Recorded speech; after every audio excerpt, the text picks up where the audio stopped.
Bonjour, Bossaba. Bonjour. Vous allez bien? Oui, ça va. Je ne vois pas les joies au visage. Vous allez bien? Oui. Amen, amen. Bienvenue dans la maison du Seigneur. Nous voici, Seigneur, encore ici pour louer ton nom, pour rendre gloire au Seigneur, pour dire merci pour la protection, pour la vie, pour la santé. Nous souhaitons également la bienvenue aux chers membres de l'Église, aux visiteurs. Je vois qu'il y en a vraiment beaucoup. On est bénis aujourd'hui. Bon sabbat également à ceux qui nous suivent en ligne. Pour commencer, je vous invite à vous mettre debout avec le cantique 215. On va chanter « Tendre Père ».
Bonjour à tous, nous allons prier avec notre Dieu.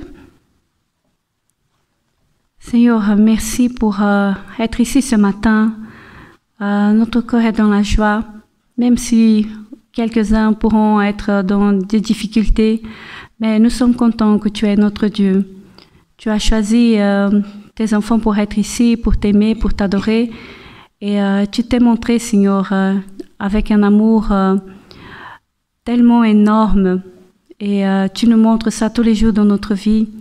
Seigneur, pardonne-nous nos péchés, pardonne-nous nos mauvaises pensées, pardonne-nous nos mauvaises paroles. Et pardonne-nous, Seigneur, que parfois nous ne prenons même pas soin de nous, de notre santé, et on laisse les choses de côté. Aide-nous à être fidèles, à être responsables. Aide-nous à penser aux autres, à être généreux comme tu nous as demandé. Et que tu puisses, Seigneur, ce matin nous combler de joie et qu'on puisse écouter avec amour, avec respect ce que Nelson il a pour nous ce matin pour nous présenter de ta part. Et Seigneur, garde chaque personne ici, chaque projet, chaque envie de vacances ou autre chose, mais que tu puisses être dans le centre, qu'on puisse être, Seigneur, vraiment avide de cet amour, de cette grâce, de cette compassion, et qu'on puisse chaque jour nous rapprocher de toi. Laisse ton esprit parler à nos cœurs. Garde-nous, Seigneur, sois avec nous pour cette louange pour toi. Dans le nom précieux de Jésus. Amen. Amen. Vous pouvez garder cette position, on continue à louer notre Seigneur. Je ne sais pas de quoi on traversait, mais ce moment-là, c'est difficile partout dans le monde. Il y a beaucoup de soucis, on a des combats à faire, peut-être la maladie, peut-être la pauvreté, peut-être les crises économiques, peut-être les amis qui nous abandonnent, mais avec Jésus, il est là, il est toujours là pour nous. On va chanter le cantique « Ami fidèle », mais avant, je vais vous lire le deuxième paragraphe qui nous dit « Quel ami fidèle et tendre nous avons en Jésus-Christ, toujours prêt à nous comprendre quand nous sommes en souci. Il est là, il nous comprend, il nous guide, il ne nous abandonnera pas. » 56 « Quel ami fidèle et tendre ».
On a l'assurance, c'est lui qui tient les paix. On ne devrait pas avoir peur. On continue encore avec 112. Comme une terre. Comme une terre altérée, soupire auprès de l'eau du ciel, nous appelle la rosée de ta grâce, Emmanuel.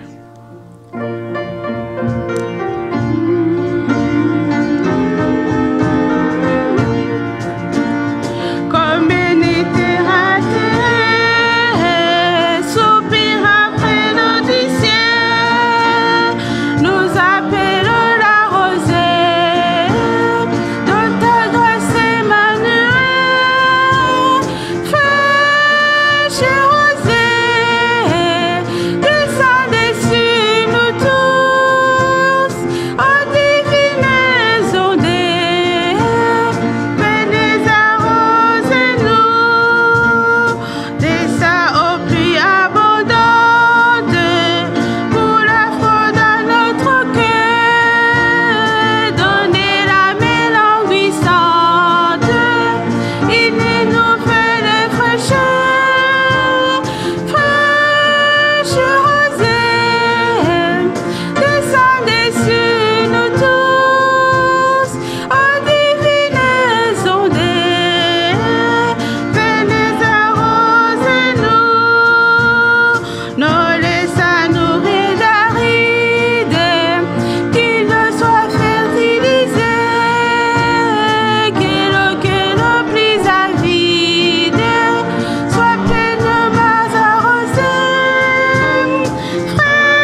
pouvez vous asseoir.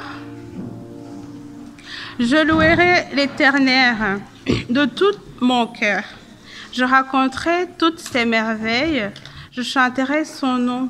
Je louerai l'Éternel de tout mon cœur. Je ferai de toi le sujet de ma joie. Amen. On loue l'Éternel pour tout ce qu'il a fait pour nous. On continue avec le 137. Je louerai l'Éternel.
Nous allons lire notre lecture dans deux livres différents. Le premier, c'est en Romains 8, 6. Quand quelqu'un suit ses désirs humains, il va vers la mort. Quand quelqu'un suit l'Esprit Saint, il va vers la vie et vers la paix. La deuxième lecture se trouve en Actes 5, au verset 3. 5, 3. Mais Pierre lui dit, « Ananias, tu as ouvert ton cœur à Satan. Pourquoi donc? Tu as menti à l'Esprit Saint et tu as gardé une partie de l'argent du champ. » Voilà, Nelson va nous parler de ces versets du Saint-Esprit et nous allons être attentifs à ce que le Seigneur a décidé pour nous ce matin. Merci.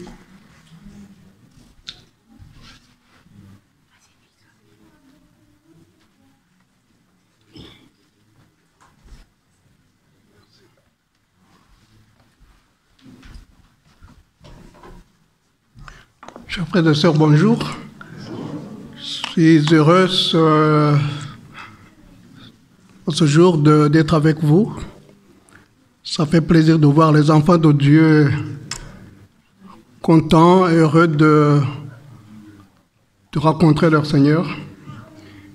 Et c'est une opportunité, un honneur pour moi de parler de la part de Dieu. Vous savez, ce qu'on parlait à l'école du sabbat, Dieu peut faire tout seul.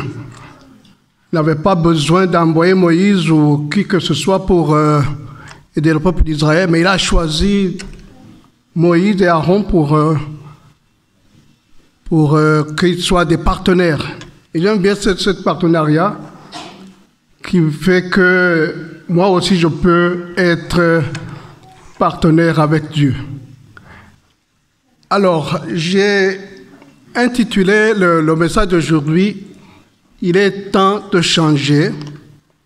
Il est temps de changer. Mais en fait, c'est la suite de ce que j'ai dit le 28 juin. J'étais ici. On avait parlé du conflit intérieur. Ce qui était là. Vous vous rappelez que le chapitre qu'on avait couvert, c'était en Romains 7, du verset 14 à 25. Et là, vous voyez, pour rappeler un peu ce qu'on a dit, vous voyez Paul qui a des soucis, qui est angoissé. Vous avez d'une part la loi de Dieu, les 10 commandements qui sont saints, qui sont bons, qui sont spirituels. Mais vous avez de l'autre côté la faiblesse de Paul qui tente de les suivre, mais qui n'y arrive pas. Et c'est là qu'il va être angoissé, il va crier. Qui peut me délivrer de cette nature? Parce que je veux, le bien que je veux, non, je ne le fais pas, mais je fais le mal que je ne veux pas faire. C'est très angoissé. Et nous avons vu que Paul est comme nous, il a notre nature. Il ne le fait pas pour s'excuser qu'il est humain, qu'alors il peut pécher. Non, il est sincère. Mais il y a une autre force qui demande à Dieu de lui donner. Et c'est là que je veux insister ce matin, pour continuer maintenant au chapitre 8, où il va plusieurs fois citer le nom du Saint-Esprit. Il a cité plusieurs fois, non seulement dans l'épître aux Romains, mais aussi dans d'autres épîtres, dans d'autres lettres. Il cite le Saint-Esprit. Et c'est là que nous allons voir, pour voir si aussi ce troisième personnage qui compose la Trinité peut nous aider aussi. Alors, vous savez que pour ceux qui sont familiers, qui se rappellent de nos doctrines, de nos croyances adventistes du 7e jour, nous en avons 28. Nous en avons 28 des croyances fondamentales. Et la 5e parle du Saint-Esprit. Et il dit, je vais le citer, vous voyez ça sur l'écran, Dieu l'Esprit, l'Éternel, a pris avec le Père et le Fils une part active à la création. Il est en train de donner la définition du Saint-Esprit pour les enfants. Dieu, le Saint-Esprit éternel, a pris avec le Père et le Fils une part active à la création, à l'incarnation et à la rédemption. Il a inspiré les écrivains de la Bible. Il a rempli de puissance la vie du Christ. Il attire et persuade les êtres humains, ceux qui répondent favorablement. Il les régénère. Il les transforme à l'image de Dieu. Envoyé par le Père et le Fils pour être toujours avec ses enfants, il dispense ses dons spirituels à l'Église, lui donne de la puissance nécessaire pour rendre le témoignage au Christ et en harmonie avec les Écritures, le conduit dans toute la vérité. On voit ici que le Saint-Esprit n'est pas tout simplement un air, une air. c'est une personne à côté de Dieu le Père, Dieu le Fils. Ils travaillent ensemble pour, n'est-ce pas, aider l'humanité. Et il y a beaucoup de textes qui peuvent nous aider. Lisons en Pierre, en 1 Pierre, le chapitre 2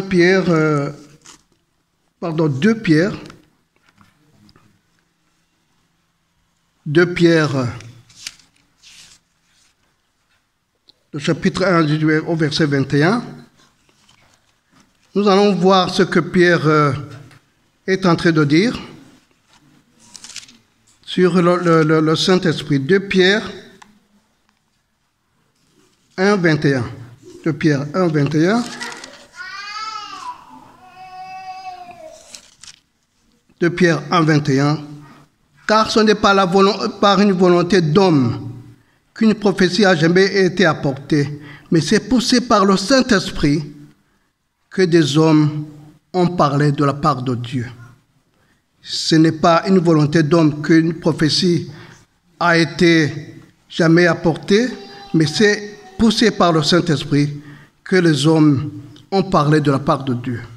C'est-à-dire que le Saint-Esprit a une part active dans la prophétie et dans la propagation de l'Évangile. Il y a aussi un autre texte qui est en Acte 13, verset 12, verset 2. Acte 13, verset 2. J'espère que vous avez vos Bibles ou vos téléphones. Il faut les ouvrir, n'hésitez pas.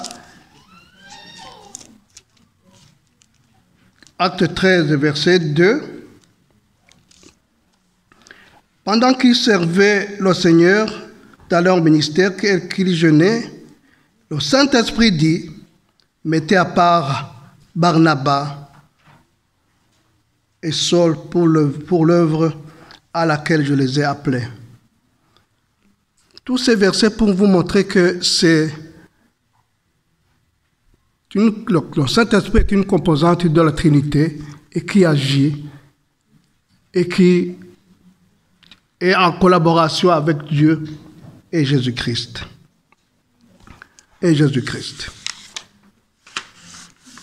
J'ai insisté sur le verset que Mme Alcimar nous a lu. Elle a lu Romains 8, verset 6. Romains 8, verset 6. Paul dit, « Et l'affection de la chair, c'est la mort, tandis que l'affection de l'esprit, c'est la vie et la paix. » Je ne sais pas s'il y a d'autres traductions avec vous, mais j'ai vu la Bible en français courant. Il dit, « Car ce qui compte pour l'homme, livré à lui-même, c'est la mort. » On arrive à avoir ces nuances-là. Enfin, ça explique mieux la nature humaine. Car ce qui compte pour l'homme, livré à lui-même, c'est la mort. Tandis que ce qui compte pour ceux qui se laissent conduire par l'Esprit, c'est la vie éternelle. Donc il y a deux types de pensées ici. Une pensée et deux types de comportements face au Saint-Esprit. Il y a deux types de pensées, deux types de comportements. Il y a ceux qui sont dans la chair ou ceux qui sont selon l'Esprit. C'est deux groupes différents. Il y en a ceux qui sont guidés par la nature et d'autres qui sont guidés par l'Esprit. Et ceux qui sont guidés par la nature sont condamnés à mourir dans le sens le plus large du terme, à mourir spirituellement. Et ceux qui sont du côté de l'esprit, ils ont la paix, ils ont la vie. Et la pensée est claire. Hein? La pensée de la chair ou de la nature, c'est une manière de vivre centrée sur les désirs et les inclinaisons naturelles de l'homme, sans tenir compte de Dieu. C'est quelqu'un qui vit selon ses propres besoins, selon comment il l'entend, qui n'a pas besoin de Dieu pour faire ce qu'il fait. Celui-là qui est, que la Bible dit, il est guidé par la chair. Et d'autre part, la pensée de l'esprit, c'est une manière de penser et de vivre qui est dirigée par le Saint-Esprit et qui est en accord avec la volonté de Dieu. Vous avez d'une part quelqu'un qui réagit naturellement, qui n'a pas besoin de la volonté de Dieu, et d'autre part quelqu'un d'autre qui s'inspire de la volonté de Dieu pour faire ce qu'il fait.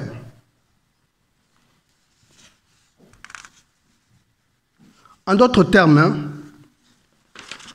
Romains 8, 6 nous enseigne que notre esprit, que notre état spirituel est directement lié à la nature de nos pensées. Je ne sais pas si on arrive à s'entendre là-dessus. Donc le but ou bien la grande leçon de ce verset 8 de Romains, chapitre 8, verset 6, c'est que notre état spirituel est directement lié à la nature de nos pensées. Si nos pensées sont centrées sur nos désirs charnels, nous sommes dans l'état de mort spirituelle.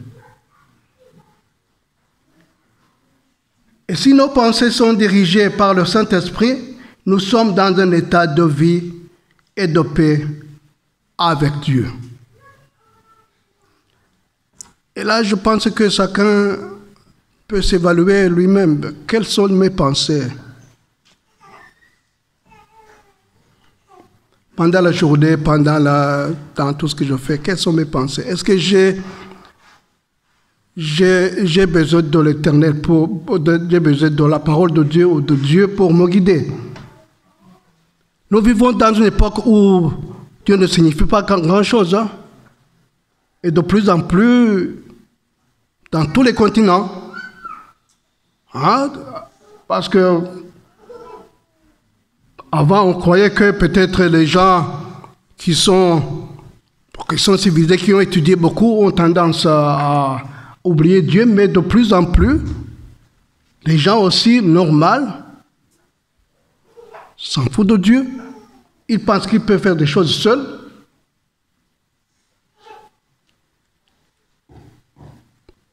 Alors, comme je le disais, c'est à nous de nous évaluer dans tout ce que nous faisons, qu'on soit jeune, qu'on soit adulte ou vieux, quelles sont nos pensées? Est-ce que ce sont de nature à faire appel à Dieu ou de nature à faire seul ce que nous faisons? Il est donc crucial de se laisser guider par le Saint-Esprit et de soumettre nos pensées à sa direction pour vivre une vie qui plaît à Dieu. Il est très important que nous soyons guidés par le Saint-Esprit. Alors, je vous propose quelques réflexions ou quelques-uns des rôles principaux du Saint-Esprit dans le chapitre 8. Dans le chapitre 8, nous voyons des rôles du Saint-Esprit. Si vous lisez en Romains 8, verset 16, on nous dit, l'Esprit lui-même rend témoignage à notre esprit que nous sommes des enfants de Dieu. Donc c'est l'Esprit qui rend témoignage de la filiation divine. C'est lui qui nous rappelle que nous sommes des enfants de Dieu. Alors c'est lui qu'on devrait demander à Dieu de rester en contact avec Dieu. Parce que sinon, on va se croire que nous sommes créés seulement par hasard. Vous connaissez cette théorie-là, qui veut que nous sommes créés par hasard, que nous sommes partis de, je ne sais pas moi, d'un verre jusqu'à ce que nous soyons des hommes. Mais au-delà de cela, nous sommes des enfants de Dieu. Et nous devons nous comporter comme des enfants de Dieu. C'est ce que le Saint-Esprit aide, que nous puissions maintenant nous comporter comme des enfants de Dieu. Sans lui, sans son aide, il est difficile de le faire. Le Saint-Esprit fait aussi une intercession. Nous le verrons dans Romains 8, versets 26 à 27.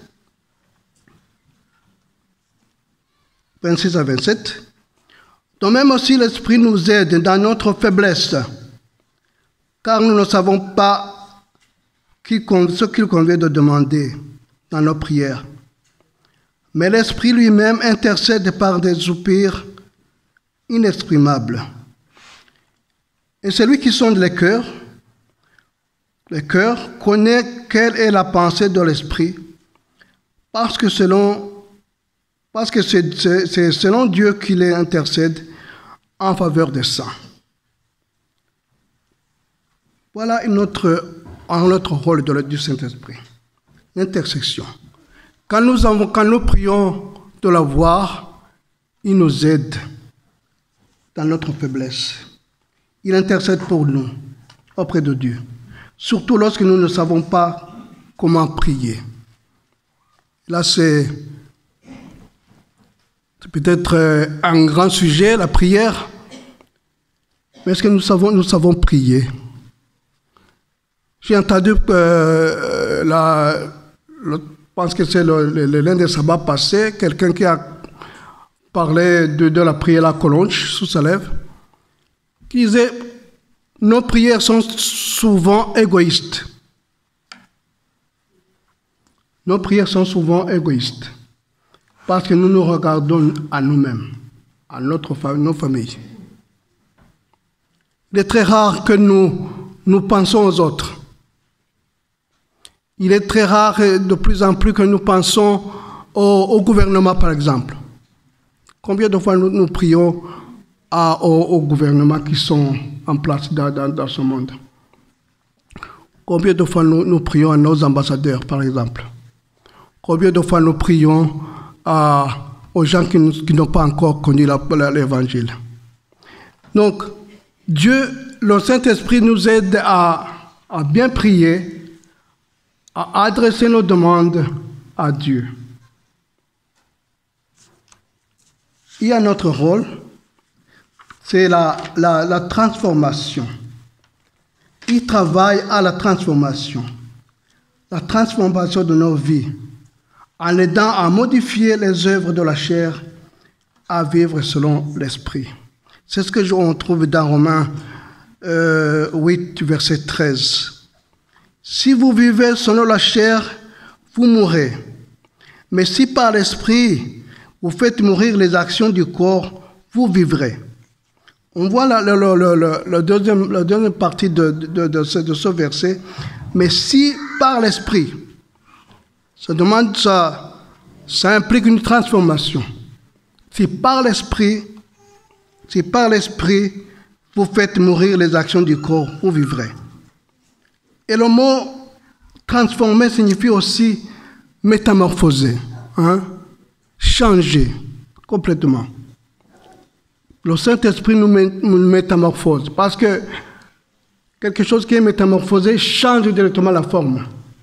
Il n'est plus à la forme initiale. Quand l'Esprit nous est donné, alors nous changeons directement.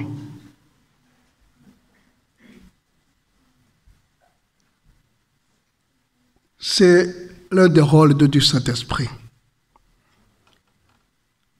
En Romains 8, 23, Paul parle de l'espérance et de la gloire. Et ça aussi, l'apôtre Paul inclut le Saint-Esprit qui nous aide à avoir de cette espérance. Nous lisons Romains 8, verset 23. Romains 8, 23. Ce n'est pas elle seulement, mais nous aussi. Nous avons les prémices de l'Esprit. Nous aussi, nous soupirons en nous-mêmes en attendant l'adoption, la rédemption de notre corps.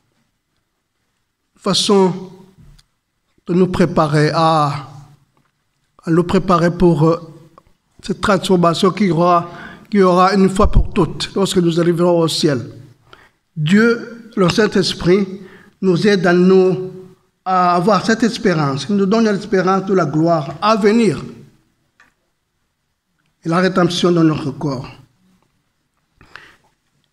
Et nous allons voir au verset 2 maintenant que le Saint-Esprit nous aide à la libération de la loi du péché de la mort et la mort.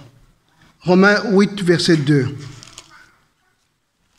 En effet, la loi de l'Esprit de vie et en Jésus-Christ m'a affranchi de la loi du péché et de la mort. Il nous libère de la puissance du péché et de la mort, nous permettant de vivre une vie nouvelle en Christ. En résumé, le Saint-Esprit est le consolateur. Il est le conducteur. Il faut souligner ces mots, ce sont des mots très significatifs. Il est le consolateur, il est le conducteur et la source de vie nouvelle pour le croyant.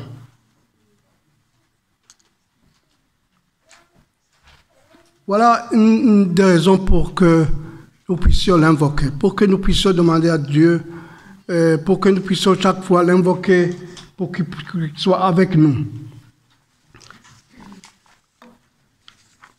Il y a une histoire qui se trouve dans la Bible et que probablement vous connaissez.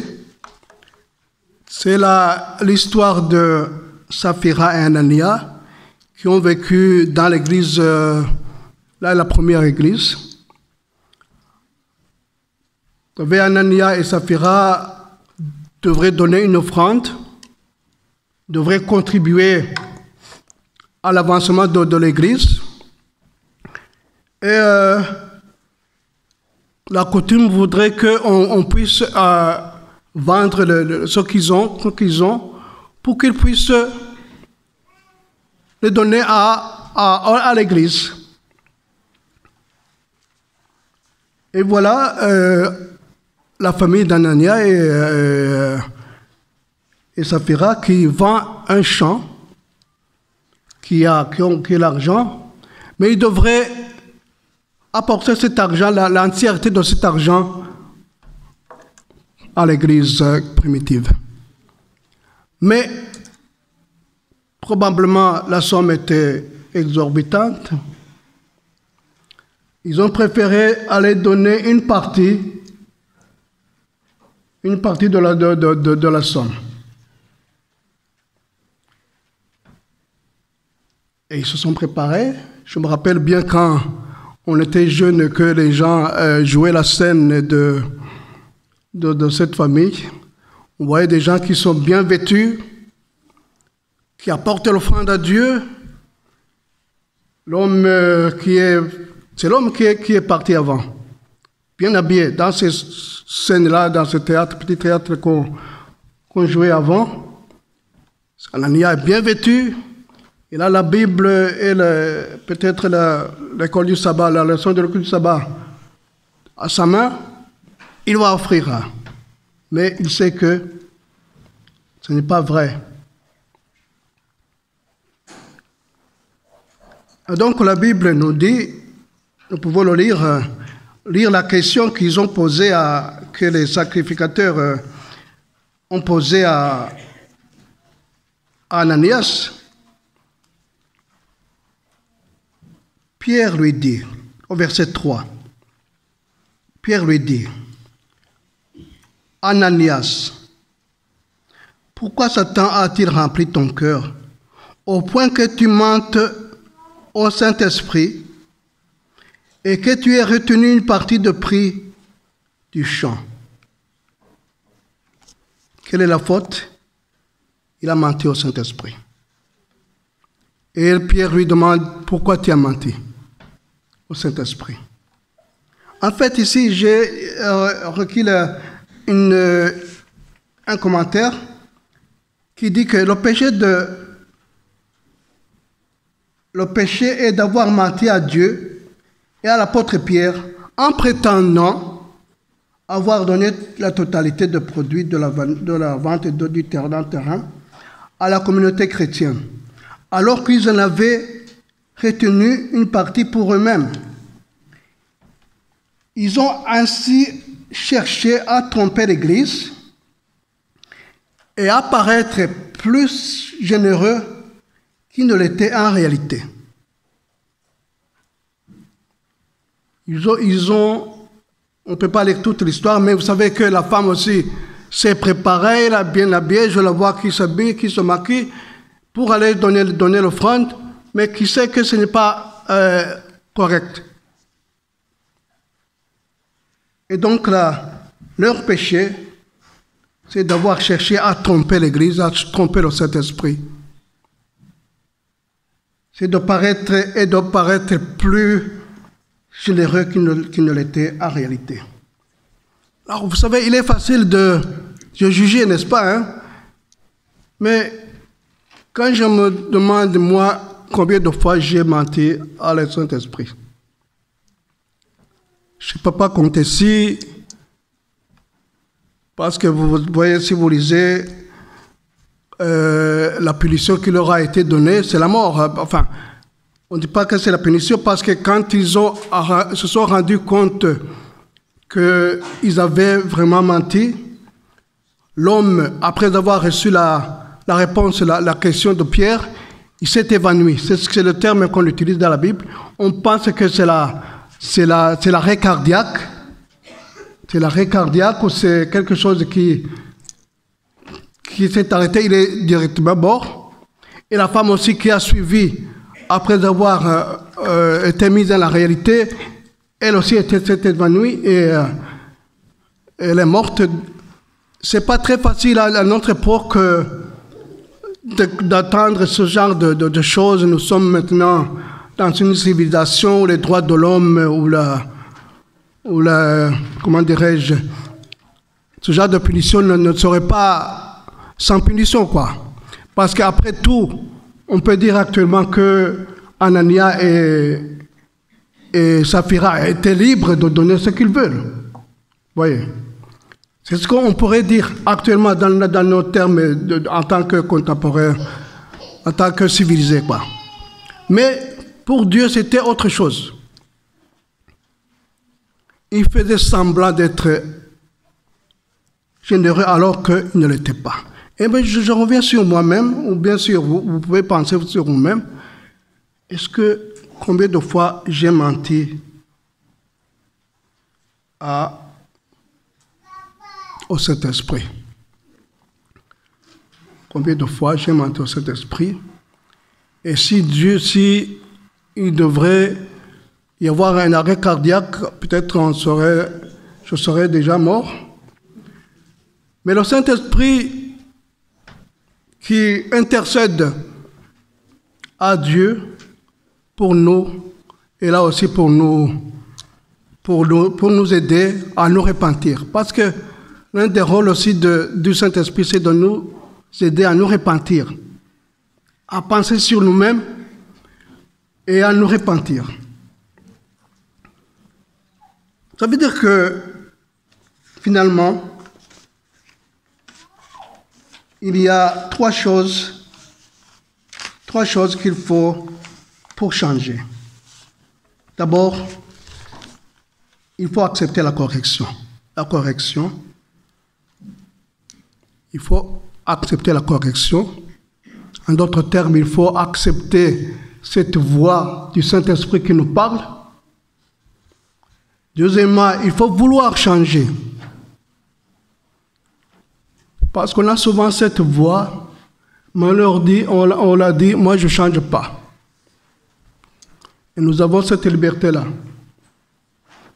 Le Saint-Esprit te dit que quelque chose est mauvais, mais tu as le droit de dire, ok, c'est bon ou c'est pas vrai, ou je continue dans ce que je suis. Donc, il faut vouloir changer. Troisièmement, il faut se séparer de ce qui l'empêche de changer. Il faut se séparer de ce qui l'empêche de changer. Je répète ces trois choses. Pour changer notre vie, il faut accepter la correction. Et l'accepter, c'est écouter la voix du Saint-Esprit. Il faut vouloir changer, cette volonté de changer. Il faut se séparer de ce qui l'empêche de changer. Qu'est-ce qui m'empêche de changer? Qu'est-ce qui m'empêche de changer mon habitude? Qu'est-ce qui m'empêche de changer? Est-ce que c'est mon voisin? Est-ce que c'est mon égoïsme? Est-ce que c'est quoi? Il faut vraiment faire un examen de soi-même. En conclusion, il y a un chant que nous allons chanter que j'aime beaucoup et qui parle du Saint-Esprit. C'est le numéro 131 de l'hymne des louanges. J'ai cherché l'histoire de cette musique et là, je n'ai pas trouvé. On m'a dit simplement que c'était une inspiration de quelqu'un. Mais j'aurais aimé avoir l'arrière-plan historique de ce chant. Pourquoi il a dit ces mots? Parce que quand vous allez le chanter, vous allez voir que ce sont des mots très forts. Mais la quatrième strophe dit « Esprit de vie et de gloire, conduis-nous de jour en jour et de victoire en victoire jusqu'au céleste séjour. » Et Paul a dit en Hébreux 4, verset 7, « Aujourd'hui, si vous entendez sa voix, n'endurcissez pas vos cœurs. » Et ce matin, ma prière est que nous puissions écouter cette voix. Elle sait qu'elle nous guide et qu'elle nous aide à nous voir et à nous rappeler de ces trois choses, à accepter la correction, à accepter de changer et à nous séparer de ce qui nous appelle de changer. Que Dieu vous bénisse abondamment.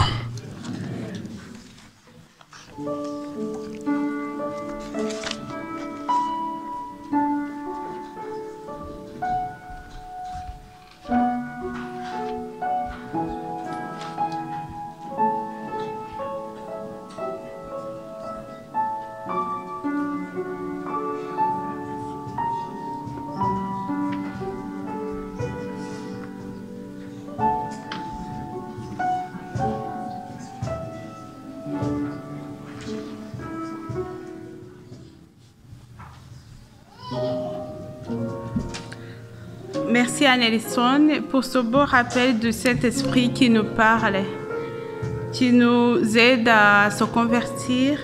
On a juste besoin d'écouter cette petite voix qui nous parle. Ô vieux Esprit de Dieu, fais-nous sentir ta présence. Révèle-nous de ta puissance. Baptise-nous de feu. Esprit de Dieu, baptise-nous de feu. Je vous invite à vous lever pour terminer avec le cantique 131.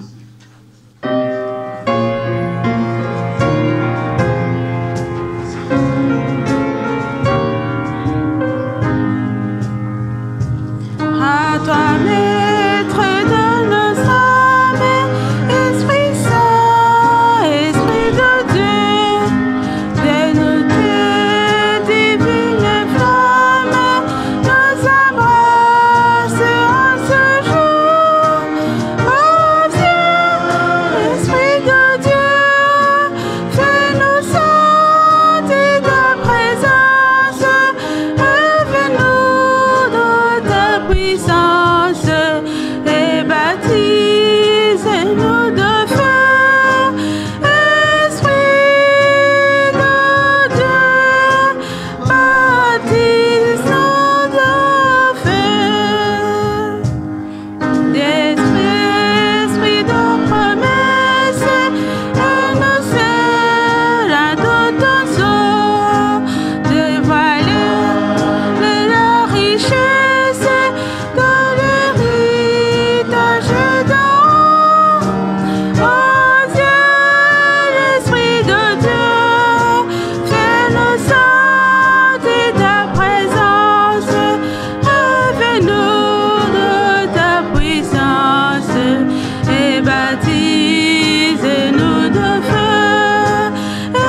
Esprit de Dieu, baptise-nous de feu. Forme-nous pour le service divin libérateur. Accepter un sacrifice nous apporte notre cœur. L'Esprit de Dieu, fais-nous sentir ta présence, révèle-nous de ta puissance et baptise-nous de feu. Esprit de Dieu, baptise-nous de feu. Esprit de vie et de gloire, conduis-nous de jour en jour et de victoire en victoire jusqu'au céleste séjour. Oh Dieu, l'Esprit de Dieu, fais-nous sentir ta présence, révèle-nous de ta puissance et baptise-nous de feu. Esprit de Dieu, baptise-nous de feu. Amen. Prions ensemble. Merci Dieu le Père, merci Dieu le Saint-Esprit, merci Dieu le Fils Jésus-Christ qui travaillent ensemble pour notre salut. Nous vous remercions beaucoup pour cette communion. Et nous voulons que cette communion soit la nôtre ce matin. Nous voulons, Seigneur, que ton Saint-Esprit puisse nous visiter, afin que nous puissions accepter de changer, afin que nous puissions, Seigneur, accepter cette voie, afin que, Seigneur, nous puissions nous séparer de ce qui peut nous empêcher d'écouter ta voix. Garde-nous, que chaque enfant, que chaque adulte, que chaque personne âgée qui est venue ici soit bénie par toi. Amen. Au nom de Jésus. Amen. Amen. Nous terminons avec le cantique 252, que la paix de Dieu reste dans vos cœurs. Amen. Que la paix de Dieu reste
Saint-Esprit. Que le Saint-Esprit reste dans vos cœurs. Reste dans vos cœurs. Que le Saint-Esprit reste dans vos cœurs. Que sa force vous anime.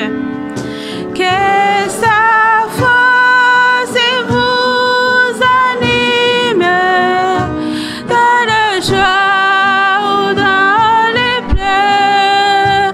Que le Saint-Esprit reste dans vos cœurs. Amen.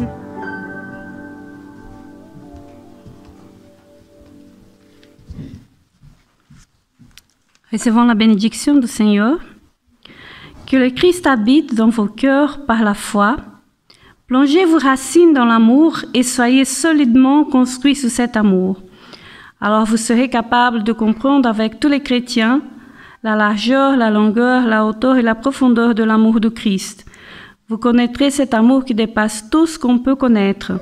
Vous recevrez toute la vie de Dieu et il habitera totalement en vous. Que le Seigneur vous bénisse.